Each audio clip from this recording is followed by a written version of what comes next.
যেহেতু আপনি বলছেন যে আপনি চলচ্চিত্রের জন্য কাজ করতে চান, আপনি তো নিউ ইয়র্কে স্থায়ীভাবে বসবাস করছেন পরিবার নিয়ে।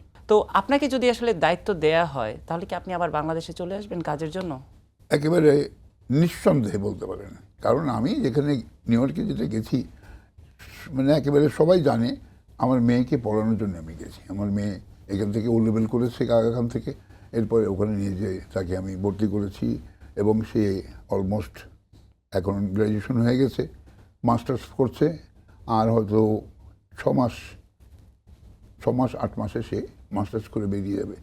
আমেরিকাতে মাস্টার্স করে বেরিয়ে যাওয়া মানে তার আর কিছু চিন্তা করতে হবে না। যখন মাস্টার্স পরীক্ষা দিবে তখনই তার কাছে বিভিন্ন কোম্পানি পাঠায় যে তুমি কি চাকরির আমার অফার। কোম্পানিতে জয়েন করতে চাও, তোমাকে এত স্যালারি দিতে পারি আমরা।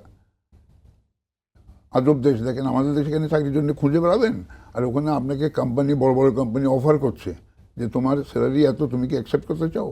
সে যদি করবে না, এরকম করতে করতে একটা হয়তো যার পছন্দ হলে অ্যাকসেপ্ট করেন। এখন আমার মেয়েটি সেই পর্যায়ে চলে গেছে, ও বেরিয়ে যাবে আর 4 থেকে 5 মাস, তখন তো আমার কোনো কাজ নেই। তো ন্যাচুরালি আমি চাইবো, মেয়েকে বলবো যে আর পাসপোর্ট পেয়ে গেছে, জাতীয়ভাবে সে সিটিজেন হয়ে গেছে, ওখানে সে থাকবে।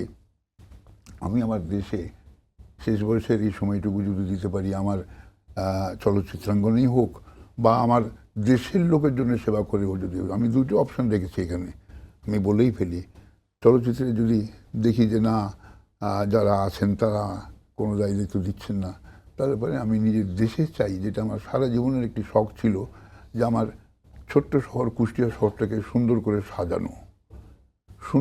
সাজানো, যেটা আমি এখনও আশা করি যে যদি আমার আশা পূরণ করেন আল্লাহ তাআলা, যদি আমি কুষ্টিয়া সিটির মেয়র হতে পারি, তাহলে আমি এমন দৃষ্টান্ত রাখবো যে 64 বাকি জেলার লোক এসে কুষ্টিয়ায় দেখতে হবে যে কুষ্টিয়া এরকম হলো কী করে।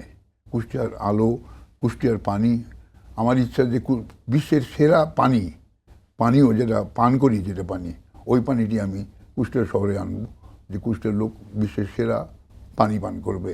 কুষ্টিয়ার প্রতিটি বাড়ি, এক এক এলাকার বাড়ির রং এক একটি হবে। কোটপাড়া এক রং, থানাপাড়া এক রং, মজমপুর এক রং, মিলপাড়া আর এক রং, বিভিন্ন এটা আমার বিদেশে দেখে শেখা, মানুষ দেখেই শেখে সাধারণত। তো আমার এরকম একটা সাজানোর ইচ্ছা, নিজের দেশকে খুব ইচ্ছা, সেটাও করতে পারি। জানি না আমি পারবো কি না, তবে আমার একটা ইচ্ছা আছে যে যদি ফিল্মে কেউ মনে করেন দায়িত্ব আমাকে দিল না, ঠিক আছে, আমি আমার দেশে যে কাজ করবো। তাও আমি ফিরে আসতে চাই দেশে, এসে দেশের জন্য কাজ করতে চাই। আপনাকে তো সারা দেশের মানুষ ভালোবাসে, আপনার ভক্ত সারা দেশ জুড়ে আছে, তাহলে আপনি কেন শুধু কুষ্টিয়াকে সাজাবেন? আপনার কি জাতীয় নির্বাচনে অংশগ্রহণ করার কোনো ইচ্ছা আছে কিনা? জাতীয় নির্বাচনে ইচ্ছে আমার থাকলেও আমি আসতে চাচ্ছি না। যে জাতীয় নির্বাচনে এমপি হয়ে যতখানি একটি মানুষের কাজের জন্যে স্ট্রেংথ দরকার, একটা স্ট্রেংথ লাগে এমপির জন্য, কিন্তু যথেষ্ট আমি বলবো যে শারীরিক স্ট্রেংথ যেটা, সেটা আমি এই বয়সে পারবো কিনা আমি খুব সন্দিহান। যে কারণে আমি এই ব্যাপক জিনিসটাকে একটু পাশে রেখে আমার একটি শহর কেন্দ্রিক যেটা রাজনীতি, শহরের মেয়র, তার মানে ওই শহরটিকেই উনি দেখাশোনা করবেন। সাধারণত বলা হয় যে সিটি ফাদার বলা হয়, আপনারা জানি যে মেয়রকে সিটি ফাদার বলা হয়। তো সেটাই আমার ইচ্ছা, যে আমার নিজের শহরটাকে দেখভাল করে যদি সুন্দর করে রাখতে পারি, সেটা আমার কাছে বিশাল পাওয়া একটা হবে।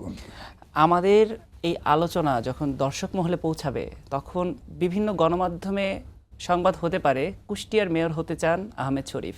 তাতে আপনার কোনো আপত্তি থাকবে কিনা? প্রশ্নে আসে না আপত্তির। আমি তো নিজে থেকেই এখানে যেটা বললাম টেলিভিশনের সামনে, আপনার সামনে, যে আসলে এটা আমার একটা মনের কথা, খুব আন্তরিক কথা, যে বহুদিন ধরে আমার এটা ইচ্ছা, সেটাকেই আমি আজকে এখানে বলে ফেলেছি।